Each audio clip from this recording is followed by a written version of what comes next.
Hi, everybody. So we've finished week 8, going to start week 9, and looking at social and cultural issues. And there's quite a sort of, we're going to go over some similar kinds of themes because I think they're really, really important and they interact so critically with issues around language. It seems to me this is where language and literacies and issues of equity and diversity really kind of all funnel together in these 2 weeks. So first, I want to thank Jennifer and Susan for moderating the week. I was, I think, the experimenting with the applications mentioned in the Brunvan and or, oh God, I always get their name wrong. Brunvand and Artba article was a really good idea, and I think it provided useful experiences for everybody, and including me, because I'm thinking that I'm actually meeting with Jim and we're going to talk in our research group tomorrow about perhaps using some of these web annotation tools to, because they have, I didn't realize they have the APIs, so they actually allow you to build these into other kinds of software, and it be, and you don't have to recreate all these things again as a tool in Pepper, because I think it would be a really useful one for close reading, but also for finding other ways to kind of make the inside and the outside of Pepper more permeable, if you like, allowing us to bring more stuff in. So I was looking at Digo and thinking it would be very, very good. The cultural layering that we saw in the Lamb article, I think, I think it's really important to sort of see it. On the one hand, it brings an immense amount of complexity into understanding what is going on in the language learning classroom. But if you think about it as extra social capital that students bring to the learning environment, and I'm thinking particularly, Andres gave a really nice example of the Aboriginal and African Colombian situation in his teaching, and of how students' experiences and backgrounds can really inform and shape the design of curriculum that really supports their learning. So you're using all of that difference, all that cultural complexity and diversity to really scaffold people's learning in that environment. And I think that we also had discussions this week about how this layering interacts with different social locations, both issues like class and gender, but also online spaces versus offline spaces. So maybe I had been talking a bit about class because and accent, and how people in England would always, and still do, I suspect, people identify exactly where everybody comes from, and accent is very much bound up with class. Perhaps that would be a blessing not to have that online, because it would be less easy to identify people solely on that basis. It doesn't mean that people can't figure out and make attributions based on other features like name and so forth, and or picture or whatever, but it might mitigate that piece of it as well. It's also the interconnection at this point between the ideas of multiliteracies and what kind of literacy we need, in this, or literacies do we need in this day and age, and also language identities, and these are they're not disconnected. So and the kind of examples in the case study of this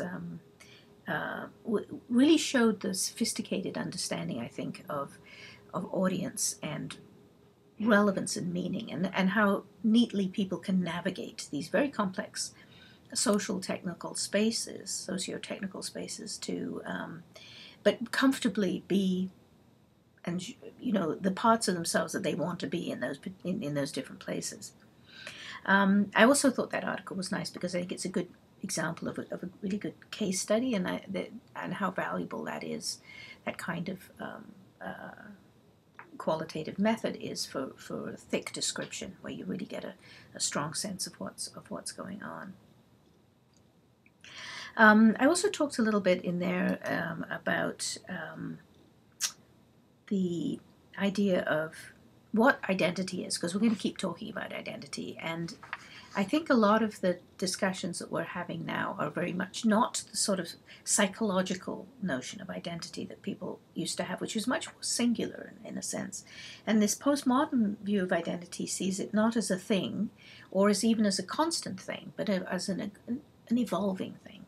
That and I think the case study was a really good example of just how flexible that can be. And I know that there's a sense of, are you being, we have expressions like, are you true to yourself? And, are you being, a real person, the real you? And these ideas, they're very compelling for us psychologically, because we have this experience of experiencing ourselves as consistent, ongoing beings.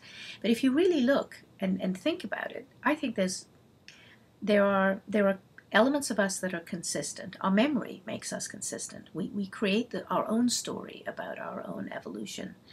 But we also change a lot. And as somebody who's, been around for a few decades now, I can say that I think that I'm actually very different, and my understandings are very different than when I was 20. But not completely discontinuous, because that's an evolved process that we can look back on. But nevertheless, identity is very much performed in created. There's an interaction between who you are and the experiences that you come in contact with, and your prior experiences. If you've had negative experiences talking about yourself in particular ways, in particular audiences, you're going to do less of that. And that's true in online spaces too. One of my doctoral students coined this term, social absence, for the ways that students of color chose not to talk about aspects of themselves in the online environment. So aspects of themselves they did, but there were aspects that were kept back. And I think that's important to keep in mind, as we go along. So, oh yes, and of course the other thing about who we are and our sense of self and our performed identities is that those are defined by all the different, boy, that's noisy, experiences and social roles that we play in our lives, and we're all many, many things. We have social, linguistic, and cultural expectations, our families, our friends, our workplaces, and even the online expectations, which some will be similar and some will be different from the offline expectations. So we are continuously, I think, thinking about it as something continuously creating our identities doesn't mean that we don't have a continuous sense of self. I don't think we have to give that idea up, because it's our experience and it's our memory, right? That's what gives us the continuity. So in a sense, I think we don't have to worry about faking it so much as we do about are there situations in which we feel compelled not to reveal things about ourselves because they would cause some kind of negative response. And that's a different kind of evaluation than sort of the idea that we may be pretending to be different things in different places. Sometimes it does feel like that, and I think I think when people travel and move to a lot of different contexts and have various kinds of negative experiences, that's going to impact their own sense of themselves, but also what they're willing to reveal about themselves. And we'll go on talking a bit more about this next week. The digital storytelling issue too was something that I think it appeals to everybody. Not everybody got into the discussions about this week, but those who did were enthusiastic about it. And I think it's another really good example of an online strategy that well, it doesn't actually have to be even online. I mean, I think the idea of putting students' identities at the center of their learning is a really key concept.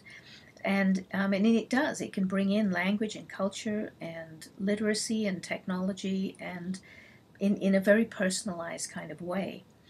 And the online context also provides another kind of an audience, an authentic audience for the expression of these digital stories.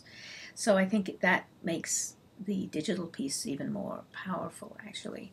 And it has a lot of potential educationally, and a good thing to use. So in our coming week, the moderators are Andres and Lisa, and we're going to go on thinking about identity, because identity is such a big thing. But in the Hughes article, and how literacy practices have been changed by the new media made available through the internet, and how this affects how we think about the evolving theory of multiliteracies. And then there's the issue of social and cultural capital that comes up again in the Lee article, where they were trying to teach across cultures, and the kinds of, and then looking interestingly taking a different way of analyzing what happened, and really focusing on the social and cultural capital and whether that had changed in the process of doing this intercultural exchange. And I think that also helps us think about the limits of judging how we judge things, right? And I think how we judge whether something's an effective learning experience, and thinking about for whom will this be effective and why. So I think that gets raised. Poirot's work generally she's done a lot of research into in online reading comprehension particularly, and so and a lot of work in the new literacies area, particularly within the area of reading comprehension. So if you're interested in that area, she has a lot of stuff over the years that's worth reading. Just I throw that out there. I'm also going to put up some suggestions for writing final papers. I thought I would put up some suggestions for how to talk about research articles, and a few pointers, because for people who have had less experience doing academic writing, and I just as sort of things that might be helpful for you. And I'll stick that into where will I put it? In the final assignment planning area.